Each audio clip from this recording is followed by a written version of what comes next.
నమస్కారం. హరే రామ్. గురు పౌర్ణమి ఈ దినం అన్ని దేవాలయాల్లో ప్రత్యేకమైన పూజలను నిర్వహిస్తారు. అదేంటి ఈ దినం అంత విశేషమా? అవును, అదేంటి అనేది ఈ వీడియోలో తెలుసుకుందాం. గురు పౌర్ణమి ఆషాఢ మాసపు పౌర్ణమి నాడు జరుపుకునే ఈ పండుగకు వ్యాస పౌర్ణమి అనే పేరు కూడా ఉంది. వేదాలను 4 భాగాలుగా విభజించిన వారు, 18 పురాణాలను రచించిన మహర్షి వేదవ్యాస మహర్షి. ఈయన విష్ణువు యొక్క అవతారం అని కూడా చెబుతారు. ఈ మహాగురువు పుట్టిన దినాన్ని గురు పౌర్ణమిగా మనం జరుపుకుంటాము.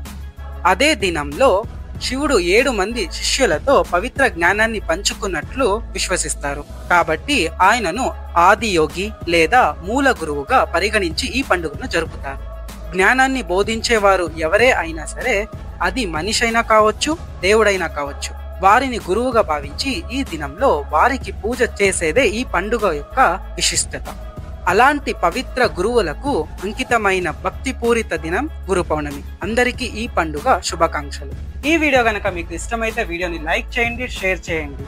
ఇలాంటి విషయాలు ఇంకా తెలుసుకోవాలనుకుంటే మన ఛానల్ని సబ్స్క్రైబ్ చేసుకోవడం మాత్రం మర్చిపోకండి. జై శ్రీరామ్.